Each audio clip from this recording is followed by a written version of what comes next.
దేవునికి స్తోత్రం. హల్లెలూయా. క్రీస్తునందున్న మా ప్రియులందరికీ లార్డ్స్ హౌస్ చర్చ్ పంజాబ్ తరపున మా ప్రేమపూర్వక శుభాభివందనాలు. ఎలా ఉన్నారండి? బాగున్నారా? జూలై మాసం యొక్క వాగ్దాన సందేశము మీకు తెలియజేయవలసిందిగా పరిశుద్ధాత్మ దేవుడు నన్ను ప్రేరేపించున్నారు. మరి ఈ మాసం యొక్క వాగ్దానము ఏంటో ఒక్కసారి చూద్దాం రండి. యెషయా గ్రంథము 41వ అధ్యాయము 19వ వచనం.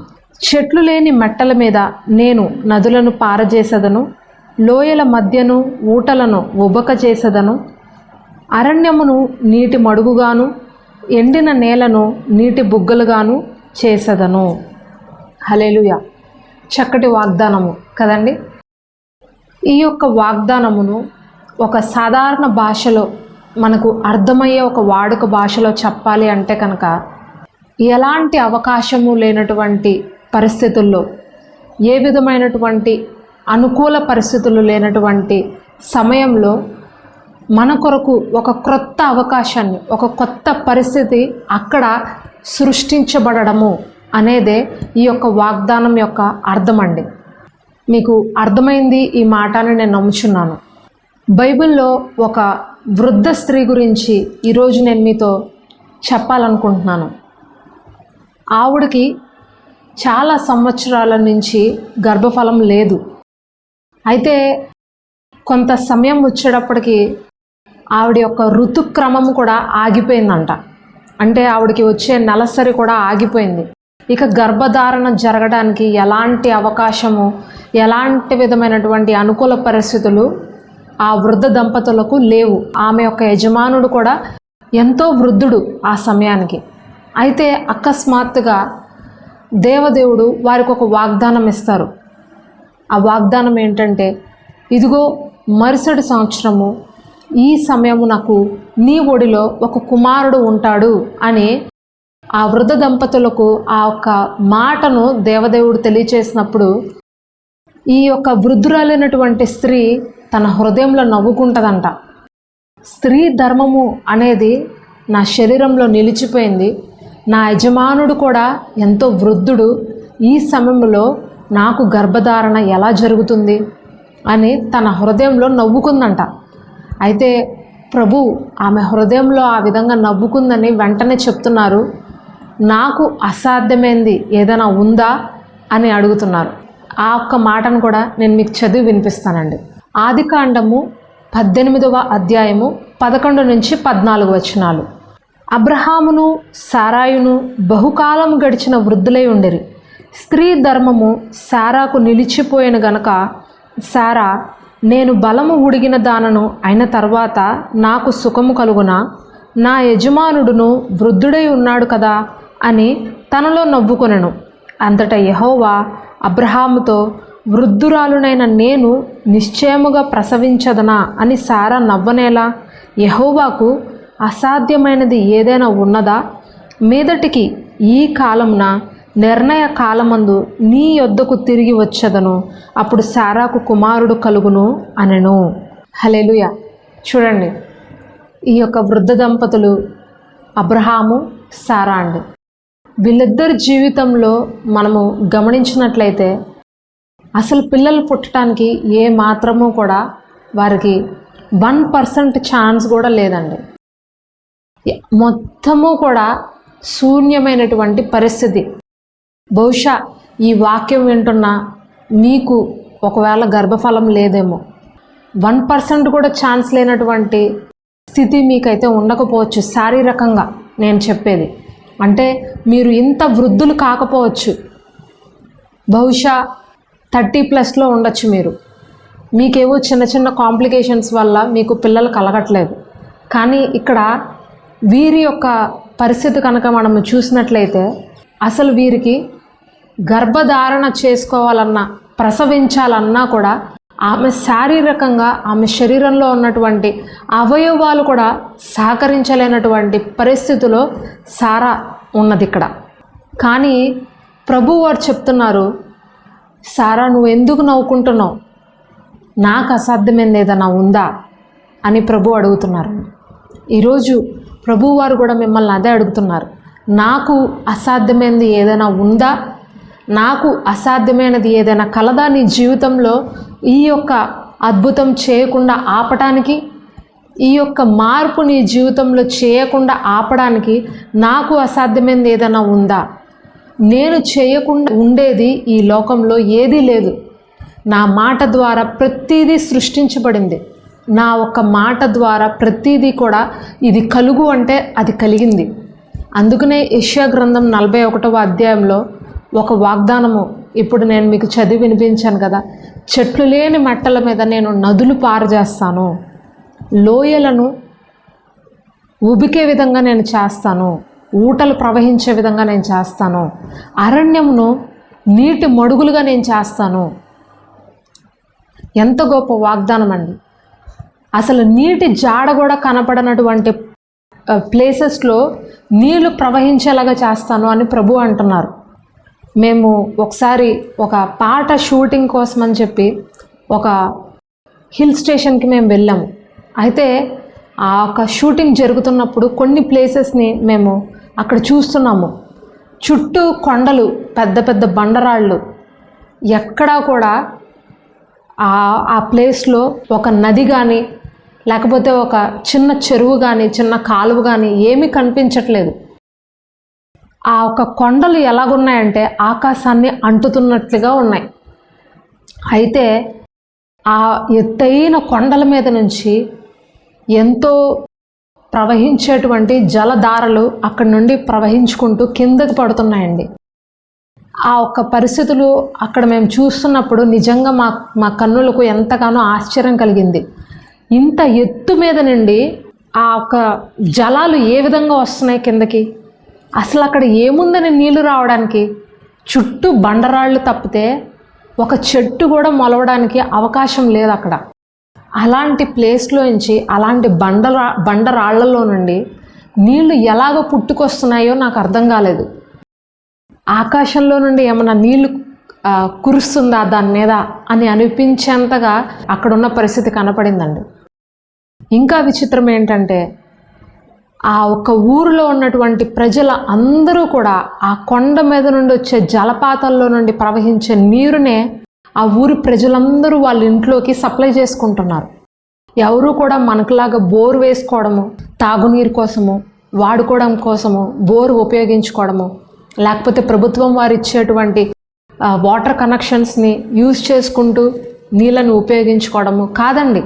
ఆ కొండల్లో నుండి వచ్చే ఆ ఫ్రెష్ వాటర్, ఆ తాజా నీరుని ప్రతి ఒక్కరూ వాళ్ళ ఇంట్లోకి డైరెక్ట్గా పెట్టుకుంటున్నారు. ఆ నీళ్లు తాగుతున్నప్పుడు ఎంతో తీయగా అనిపిస్తాయి. అప్పుడు ఆ ఒక నీటిని మేము చూస్తున్నప్పుడు నిజంగా ప్రభువుని నేను ఎంతగానో స్తుతించాను. ప్రభువా, నీ సృష్టి ఇంత గొప్పదా? నీ యొక్క చేతి క్రియలు ఇంత గొప్పవా?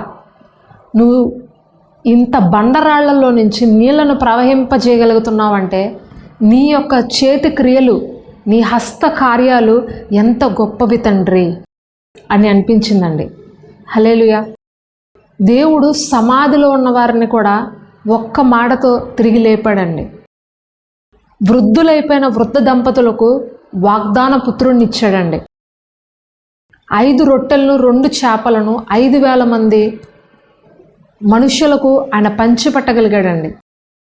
ఎర్ర సముద్రంను ప్రభువారు 2 పాయలుగా చేసి ఆరిన నేలపైన ఇజ్రాయేలును నడిపించుకుంటూ తీసుకువెళ్ళారండి. ఇలా చెప్పుకుంటూ పోతే దేవదేవుడు చేసినటువంటి గొప్ప కార్యాలు కొన్ని లక్షల కోట్లలో ఉన్నాయి. అవి మనము లిఖించినా కూడా ఈ భూమి కూడా సరిపోదంట. అన్ని గొప్ప కార్యాలు ప్రభు అయిన యేసుక్రీస్తు వారు ఈ భూలోకంలో జరిగించి ఉన్నారు.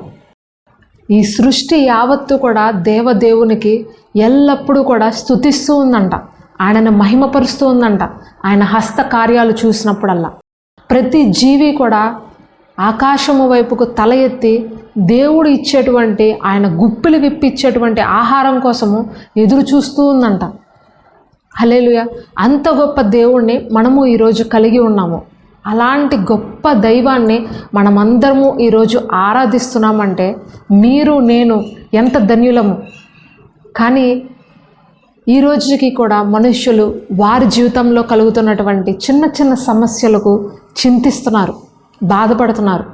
డాక్టర్స్ ఏదో చెప్పారని, లేకపోతే మనుషులు ఏదో మిమ్మల్ని నిందించారని, లేకపోతే ఒక అధికారులు మీ యొక్క ప్రవర్తనను బట్టి, మీ యొక్క బ్యాక్గ్రౌండ్ని బట్టి, మీ జీవితంలో మీకు ఇది రాదు, ఇది నీకు తెలియదు, ఇది నీ వల్ల కాదు అని చెప్పినప్పుడు అక్కడ ఎంతగానో బలహీనులైపోయి సూసైడ్ అటెంప్ట్స్ చేసుకొని వారి యొక్క జీవితాన్ని అర్ధాంతరంగా మధ్యలోనే ముగిస్తున్నటువంటి యవ్వనస్తులు ఈ రోజుల్లో ఎంతోమంది ఉన్నారు.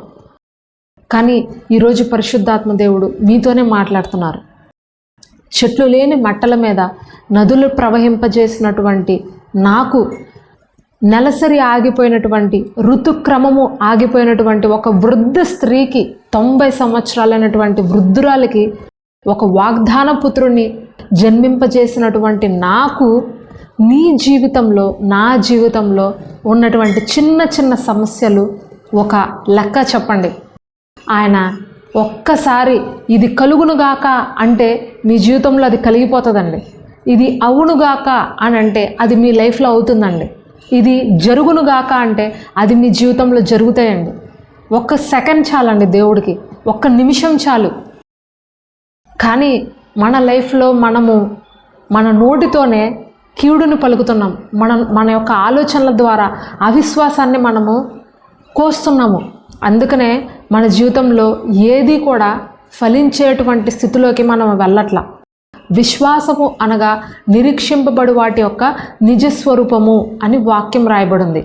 విశ్వాసం అంటే ఏంటిదో తెలుసా అండి? మీరు ఏదైతే చూడట్లేదో చూడని దాన్ని నమ్మటమే విశ్వాసం. చూసిన దాన్ని ఎవరైనా నమ్ముతారు. అది జరుగుతుంది అని తెలుస్తున్నప్పుడు అది ఎవరికైనా నమ్మకం కుదురుతుంది. కానీ ఏమి పరిస్థితులు, ఒక బీడు భూమిలో తిరిగి మరలా ఒక చెట్టు మొలుస్తుంది అంటే నువ్వు నమ్మగలవా అంటే, అవును నేను నమ్మలేను కానీ నా దేవదేవునికి సమస్తం సాధ్యమే అని మీ నోటితో మీరు ఒప్పుకున్నారనుకోండి, బీడు భూమిలో కూడా దేవుడు పచ్చటి పొలాన్ని పండించగలడు. ఎండిపోయిన స్థలంలో దేవుడు మరలా తిరిగి జీవాన్ని నింపగలడు.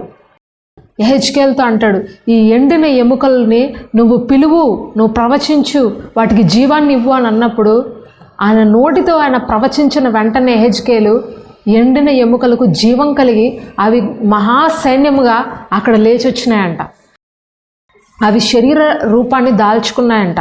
ఈరోజు మీరు మీ జీవితంలో ఎక్కడ ఎండిపోయారు, ఎక్కడ మీరు అవిశ్వాసంతో ఉన్నారు, ఏ పరిస్థితుల్లో ఇంకా మీ జీవితంలో చీకటి ఉంది, అది మీరు ఈరోజే ప్రభు దగ్గరకు వచ్చి, ప్రభువా ఇది నా వల్ల సాధ్యం కావట్లేదు ప్రభువా, ఈ సమస్య నేను నీ చేతులకు అప్పగించుకుంటున్నాను, నీవు దాన్ని సాధ్యపరచు తండ్రి అని మీరు అడగండి. ప్రభువారు ఖచ్చితంగా మీ జీవితంలో లేని దాన్ని సృష్టించగలరండి. నమ్మండి ఈ మాట. ఏది కూడా లేని స్థితిలో ప్రభువారు దాన్ని సృష్టించగలరు. మీ జీవితంలో ఏదైనా మనుషుల ద్వారా కానీ, డాక్టర్స్ ద్వారా కానీ, సంస్థల ద్వారా కానీ, అధికారుల ద్వారా కానీ ఇది అసాధ్యము అని ఎవరైనా మీతో చెప్పి వారు చేయి విడిచిపెట్టినట్లయితే మీకు శుభవార్త ఏంటో చెప్పనండి. దేవుడు ఆ ఒక్క పరిస్థితిని సాధ్యం చేయగలగడు, సాధ్యం చేయబోతున్నారు అతి త్వరలో. ఇది దేవుని నామానికి మహిమకార్థకంగా ఉండే విధంగా అటువంటి పరిస్థితి, అటువంటి అసాధ్యమైనటువంటి పరిస్థితి మీ జీవితంలో అనుమతించబడింది తప్పితే అది ఏదో మీ యొక్క పాపము, మీ శాపము, మీ బలహీనతో, లేకపోతే గతకాలపు సంగతులను బట్టి నేను ఈరోజు ఈ యొక్క బాధలు అనుభవిస్తున్నాను అని కాదండి దాని అర్థం. మీరు సంతోషించవలసిన విషయం ఏంటంటే మీ యొక్క సమస్యను ఏ మనిషి జోక్యం చేసుకొని కాదు, నేరుగా దేవదేవుడే మీ జీవితంలోనికి వచ్చి ఆ సమస్యను పరిష్కరించి ఆయన నామానికి మహిమ, ఘనత, ప్రభావాలు కలిగించుకోవాలి అని ఆశపడుతున్నారు. మీరు ఎంత ధన్యులండి. మీరు ఎంతగా దేవుణ్ణి మహిమపరచాలి ఈ యొక్క పరిస్థితిని బట్టి.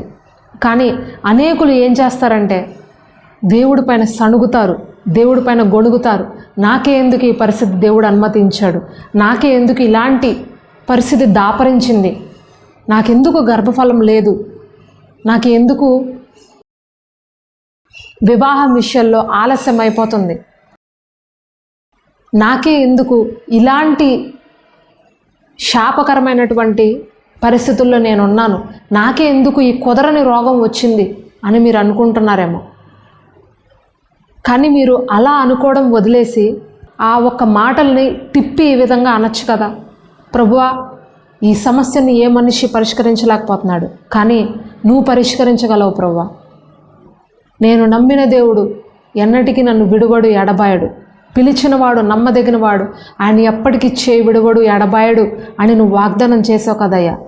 ఈ సమస్య ఏదైతే వచ్చిందో అది నేను సాల్వ్ చేయలేను, కానీ నువ్వు చేయగలవు తండ్రి అని ప్రభు చేతులకు మీ సమస్యను ఈరోజు అప్పగించండి. ఏ విధంగా సారా అబ్రహాం జీవితంలో ఇస్సాకు అనే ఒక వాగ్దాన పుత్రుడిని వారికి ఇచ్చి వారు కడుపుబ్బా నవ్వుకునే విధంగా దేవదేవుడు చేశాడో, ఈరోజు మీ జీవితంలో ఏదైతే అసాధ్యము అని మీరు మీ హృదయంలో ఈరోజు కన్నీటితో ఉన్నారో, అతి త్వరలో ప్రభు వారు మీ జీవితంలో చేసినటువంటి అసాధ్యమైన కార్యాలను బట్టి మీరు మీ నోటి నిండా నవ్వు కలిగే విధంగా, ఒక గొప్ప మీ నోటి నిండా నవ్వు కలిగే విధంగా ఒక మంచి దినమును మీరు అతి త్వరలో చూడబోతున్నారు. హల్లెలూయా. ఇర్మియా గ్రంథము 31వ అధ్యాయంలో ఈ విధంగా రాయబడి ఉంటుంది. ఇజ్రాయేలు కన్యక, నేను నిన్ను శాశ్వత ప్రేమతో ప్రేమించున్నాను. నీవు సంభ్రమపడువారి మధ్యలో, నాట్యమాడవారి మధ్యలో తిరిగి మరలా నువ్వు సంతోషించదువు, నాట్యమాడదువు అని దేవదేవుడు వాగ్దానం చేస్తున్నారు. ఈరోజు తిరిగి మరలా మీరు సంతోషించే వారి మధ్యలో, నాట్యమాడేవారి మధ్యలో ప్రభువుని స్తుతిస్తూ దేవదేవుడు మీ జీవితంలో చేసినటువంటి గొప్ప కార్యాలను బట్టి సంతోషించే రోజులు అతి త్వరలో ఉన్నాయి. విశ్వసించండి, నమ్మండి. ఇది దేవుడికి అసాధ్యం కాదు అని మీరు నమ్మినట్లయితే దేవుడు మీ జీవితంలో జోక్యం చేసుకుని ఈ మాసంలో ఆ ఒక కార్యాన్ని మీ జీవితంలో నెరవేర్చుటకు ప్రభువారు ఎంతగానో ఆశ కలిగి ఉన్నారు. కాబట్టి మరి ఈ వాగ్దానం మీ జీవితంలో నెరవేరాలని మీ అందరి కొరకు ఈ సమయంలో నేను మనస్ఫూర్తిగా ప్రార్థన చేయాలనుకుంటున్నాను. దయచేసి నాతో కలిసి ఈ ప్రార్థనలో ఏకీభవించండి. ప్రార్థన. మహాపరిశుద్ధుడా, ప్రేమ కలిగిన మా తండ్రి, నీకు వందనాలు, కృతజ్ఞతలు, స్తుతులు, స్తోత్రాలు ప్రభువా. ఇదిగో ఈ సమయంలో నీ బిడ్డల్ని నీ చేతులకు అప్పగించుకుంటున్నాను. ఎవరైతే తండ్రి దేవా మరి గర్భఫలం లేదు, డాక్టర్స్ కూడా నాకు గర్భఫలం కలగదు అని చెప్తున్నారు అని రోధిస్తున్నారో తండ్రి, ఆ బిడ్డలను నువ్వు చూస్తున్నావయ్యా. అసాధ్యమైన కార్యాలను నువ్వు సాధ్యపరిచే దేవుడివి తండ్రి దేవా. గర్భఫలము కలగదు అనే స్థలంలో నువ్వు తిరిగి మరలా గర్భాన్ని ఏర్పాటు చేయగలవు. ఎముకలు లేని స్థలంలో తిరిగి మరలా నువ్వు ఎముకలు నిర్మించగలవు. కుదరని రోగాన్ని తిరిగి మరలా నువ్వు బాగు చేసి స్వస్థపరచగలిగే దేవుడివి తండ్రి దేవా. ఎక్కడైతే అసాధ్యమో అని అంటున్నారు, ఎక్కడైతే ఇది అవ్వదు అని అంటున్నారో ఆ స్థలంలోకి నువ్వు వెళ్ళి నీ నామాన్ని మహిమపరుచుకునే దేవుడివి ప్రభువా. చెట్లు లేని మెట్టల మీద, లోయల మధ్య, అరణ్యములో, ఎడారిలో తండ్రి నీటి ఊటలను ఉబక చేసే దేవుడివి ప్రభువా. నీటి బుగ్గలను ప్రవహింపజేసే దేవుడివి తండ్రి నువ్వు. ఇదిగో నా తండ్రి, ఇక్కడ నీ బిడ్డలను నీ చేతులకు అప్పగించుకుంటున్నాను తండ్రి. వీరి ఒక్కొక్కరిని నాన్న నువ్వే జ్ఞాపకం చేసుకో.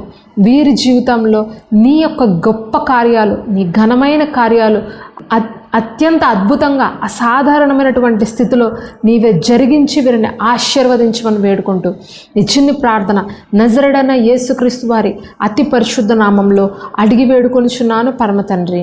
ఆమేన్. దేవునికి స్తోత్రం అండి. ఈ వర్తమానము మీకు ఆశీర్వాదకరంగా ఉంది అని నేను నమ్ముచున్నాను.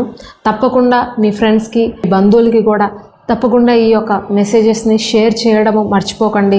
మీ వాట్సాప్ స్టేటస్లో కూడా ఈ లింక్స్ని మీరు షేర్ చేయండి. తద్వారా అనేకులు ఈ యొక్క సందేశాలు విని ఆశీర్వదించబడతారు. అదేవిధంగా పంజాబ్లో లార్డ్స్ పరిచర్య కొరకు మీ అందరి ప్రార్థనలో తప్పకుండా మమ్మల్ని, మా కుటుంబాన్ని జ్ఞాపకం చేసుకోండి. అదేవిధంగా మీ యొక్క ప్రార్థన భారాలు ఉంటే అవి కూడా ఈ కింద ఇవ్వబడుతున్నటువంటి వాట్సాప్ నెంబర్కి మీరు పంపించినట్లయితే మీ అందరి కొరకు మేము ప్రార్థన చేస్తాము. అదేవిధంగా ప్రతి బుధవారము, శనివారము గూగుల్ మీట్ మేము ఏర్పాటు చేస్తున్నామండి. రాత్రి 9 గంటల నుంచి 10 గంటల వరకు ఈ గూగుల్ మీటింగ్ ఏర్పాటు చేయబడుతుంది. మీరు ఇంతవరకు కూడా ఈ మీట్లో పాల్గొనని వారైతే తప్పకుండా పార్టిసిపేట్ చేయండి. ఎంతో చక్కటి సందేశాలు ప్రతి వారము పరిశుద్ధాత్మ దేవుడు మనకు అనుగ్రహిస్తున్నారు. మరి ఈ యొక్క మంచి సమయాన్ని మీరు కూడా సద్వినియోగపరుచుకోవాలి అని నేను ఆశపడుతున్నాను. గూగుల్ మీట్లో మీరు జాయిన్ అవ్వాలనుకుంటే ఆ యొక్క డీటెయిల్స్ మీకు తెలియజేయాలని మీకు కూడా కావాలి అని అనుకుంటే కనుక తప్పకుండా ఈ కింద ఇవ్వబడుతున్న వాట్సాప్ నెంబర్కి మీ డీటెయిల్స్ పంపించినట్లయితే ప్రతి వారము జరుగుతున్నటువంటి గూగుల్ మీట్ లింక్స్ని మేము మీకు షేర్ చేస్తాము. హల్లెలూయా. మరి ప్రభు చిత్తమైతే మరొక క్రొత్త సందేశంతో మీ ముందుంటాను. God bless you. దేవుని ప్రేమ, ఆయన కాపుదల మీకు, మీ కుటుంబాలకు ఎల్లప్పుడూ తోడుగా ఉండి నడిపించునుగాక. ఆమేన్. ఒంటరి సమయములో మాట్లాడువారు లేక కరువైనను, ఒంటరి సమయములో మాట్లాడువారు లేక కరువైనను,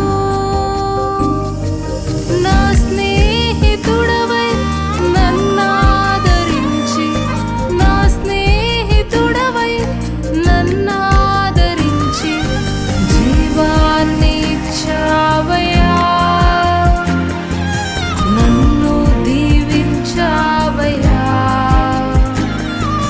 జీవాన్ని ఇచ్చావయ్యా, నన్ను దీవించావయ్యా.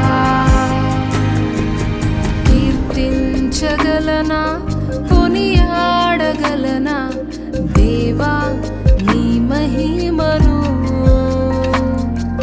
లెక్కించగలనా, చూపించగలనా దేవా నీ కార్యములు.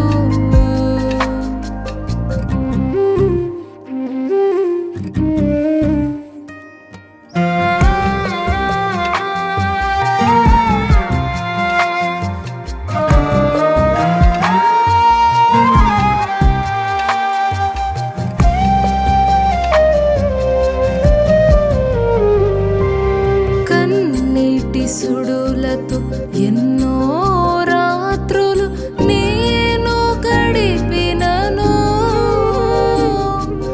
కన్నీటి సుడులతో ఎన్నో